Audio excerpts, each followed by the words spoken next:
People have been saying for years that the middle class is going to be wiped out. It's just going to be poor and rich. The question is, are we going to let that happen? Because it's our choice. We're the ones who have the real choice. And it seems weird to me that everyone seems to be dancing around a very important question. The mainstream media, of course, doesn't surprise me, but even on sites like YouTube, where people are having interesting and intelligent discussions on these subjects related to this economic collapse, all the politics therein, no one is really bringing up this question, and that is, where is the money going? Now, I don't know if everyone knows this, or and they just don't want to talk about it, or if they don't know it. Either way, I kind of think we should discuss that. We should get that kind of out in the open. I mean, where is the money going?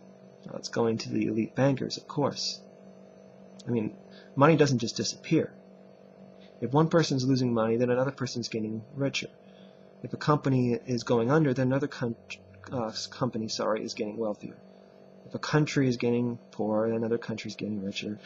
So here we are in a global economic collapse. And what's happening to the money? Is there like a money burning factory somewhere? Are we shooting it off into space? No. I mean, the money's somewhere. It's just not in our pockets anymore. So where is it? We know where it is. It's in the pockets of the global elite. Are we saying nothing because we don't know? Or are we saying nothing because we're afraid of the truth? Because it would mean that we would have to rebel. We'd have to say no and walk away. And that's too scary a thought. It's the truth that the people really are dependent and really like being dependent on the system too much to turn away from it. So they avoid the ugly truth. Because when you realize the truth, there's only one answer. For the sake of your family, for the sake of the future. And that is to walk away from this game and start anew. And that's something I think that it comes with a lot of uncertainties, and that may frighten a lot of people. So forgive me for being the voice of truth, but I think we need to realize what's really going on. Look at it this way. Say 20 of us are living together in this building, and we're all going to contribute as a part of a small society in some way. Some people will go out and hunt.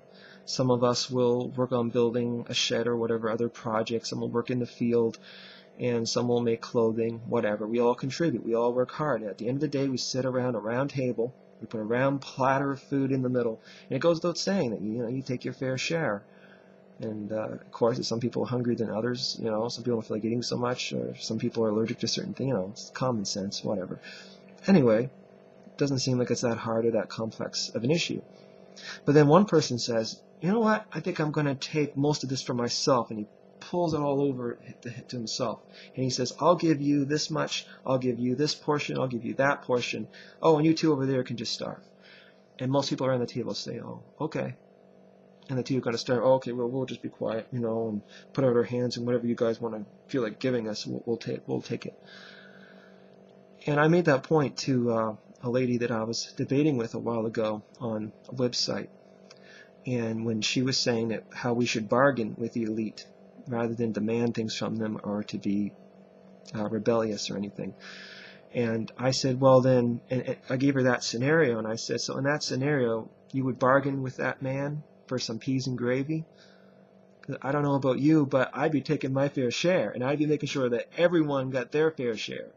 And that's the way I am. I'm a nice guy, but I'm not going to put up with that kind of BS. Now, I don't know about you.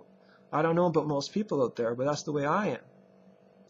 And I don't know how people really are. I'm not sure sometimes, a lot of the time, when it comes to these issues. Because it seems like, to me, everyone is saying, well, okay, I guess I'm being screwed.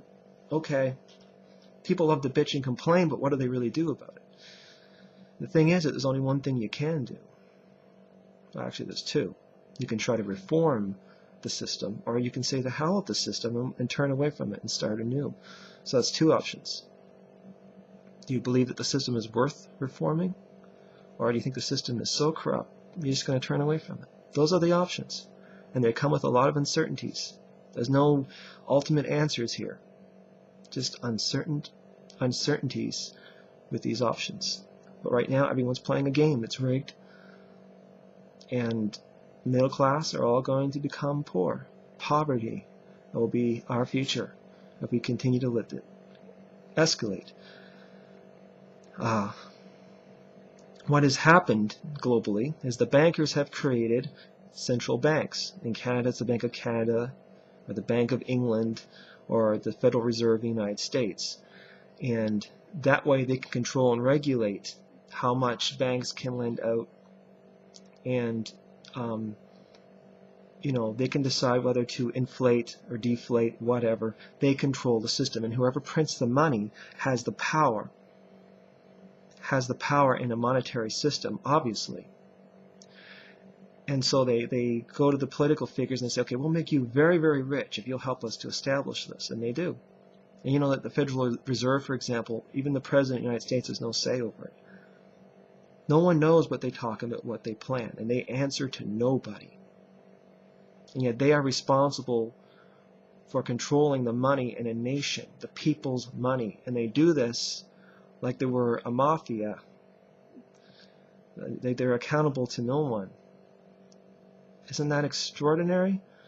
And no one has a problem with this, or if they do, they don't voice it. And they can print unlimited amounts of money. Unlimited amounts. Why should we be poor? Really.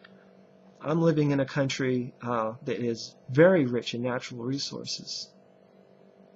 So why are we all here not living fat off the hog? Why are we all suffering and facing all these financial uncertainties?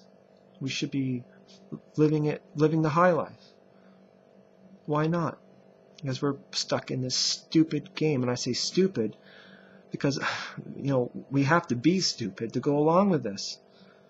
It's ridiculous, and it's becoming increasingly obvious. Now, why is this happening? Why have all these central banks been established? How is it that they're all in communication with each other? What are they planning?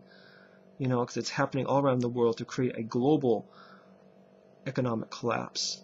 Well, you have to research something called the Bilderberg group, if you're unfamiliar with it. Elites from around the world, including major politicians, bankers, and royals, and even Wikipedia has an article listing a lot of the Bilderberg members, Rothschilds and Rockefellers now. They are two of the families of the 13 families that are the richest families on the planet. The Rothschilds themselves are considered to own half the world's wealth. No, I'm not sure if that's true. I do know they're extraordinarily rich. And these are the elite bankers, the elite families that are basically making the decisions for the planet. They're the controllers. And we're going along with this game that they're creating for us, saying, okay, so what is the answer? The answer is to say, no, I'm going to walk away from this game. It's rigged. I don't like it. Screw me. Well, screw you. I've had enough. Walk away. What happens after that? Well, that's entirely up to us. A lot of uncertainties. The only certainty that I have here for you is that this is going to continue to get worse because of greed, because of need for power and control. It's only going to get worse. We can either reform the system or we can turn away from it and begin anew. It's up to us. The only other option is to continue to sink down with the ship. But the owners, the ones behind this whole thing, they're not going to go down. They're going to sit back and laugh at us while we go down. Are we that weak? Are we that stupid?